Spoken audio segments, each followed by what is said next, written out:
Hey guys, this is Slam Duncan. So, Assassin's Creed Valhalla just came out this past week. I actually went and built a new computer a couple months ago. I really wasn't planning on getting Assassin's Creed Valhalla, but as a bonus with my new processor, I actually got a key for Assassin's Creed Valhalla. So, I went and actually redeemed it a few days ago, since I didn't get it ahead of, the release date or anything like that, but I have been playing it, and I just wanted to give you some of my thoughts about it. And with that, let's talk about Assassin's Creed Valhalla. In Assassin's Creed Valhalla, you control Eivor, a mighty Viking raider who, after being orphaned at a young age, must rise up and lead his clan from the harsh shores of Norway to a new home, the unknown countrysides of England. Your version of Eivor will vary slightly, as a male and female version of the character is available to choose during the opening segments. No need to fret, however, you're able to change your version of Eivor on the fly, making no real impact on which version you choose. The gameplay of Assassin's Creed Valhalla is very similar to the pseudo-action RPG that Ubisoft introduced a few years ago with Assassin's Creed Origins, which introduced a nice balance of progression, as well as a reason to justify looting everything in sight like the neurotic kleptomaniac we play these games as.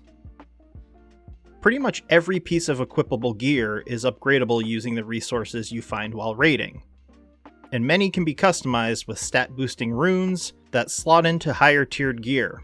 Sound familiar? All of this upgrading equates to your power level, a numeric representation of your strength, and a good signifier of what area you should be questing in and raiding at the moment. This is similar to the light levels in Destiny or the old item levels in World of Warcraft. But leveling doesn't mean jack if the gameplay isn't enjoyable. So, is it? Well, yes. The exploration is your tried and true Assassin's Creed. Climb to the tallest point in an area, synchronize it so the map is revealed, and collect all of the trinkets and wealth in the area. By the way, if you're enjoying this video, subscribe to my channel. All this does is make sure you don't miss out on when I post new videos. Combat has evolved into more of an action RPG styled fighting system, almost akin to a Dark Souls light. Acquirable abilities help differentiate the game from the Souls series, and allows Eivor to mix up combat a little more dramatically. Starting raids on a whim is fun, and a unique change of pace from the older game's ideals of sticking to the shadows. Eivor can dual-wield one-handed weapons, although in the early going, it is more beneficial to use a shield, especially to get used to timing parries. Miss a parry with a shield, and Eivor will at least still block. Miss one with an offhand weapon, and you're wide open to attack. A bow is readily available and can be used to hit enemy weak points. Doing so can leave them vulnerable to a stun attack, which in my experience often finished off most enemies. The last essential system in Assassin's Creed Valhalla is stealth. Directly raiding a settlement is often not the best choice, and sending in Eivor to do some dirty work before calling in the cavalry is often your best choice. Many missions require stealth as well, and while there's no random piles of hay to hide in anymore, you do have Eivor's Raven, who can help path out the quietest route to your objective, among other things. Most of the main quests are enjoyable in Valhalla, and there's plenty of side quests to keep you entertained. World events are typically small side quests that flesh out the people that inhabit the area, and are nice little diversions from the collectathon that these games can become. In addition, there are numerous activities Eivor can partake in when not chasing a death worthy of Valhalla. Numerous citizens in Norway and England will try and challenge you to the art of flighting, which basically equates to a Viking rap battle in poetry form. It's bare bones, and at best a quick break from smashing skulls.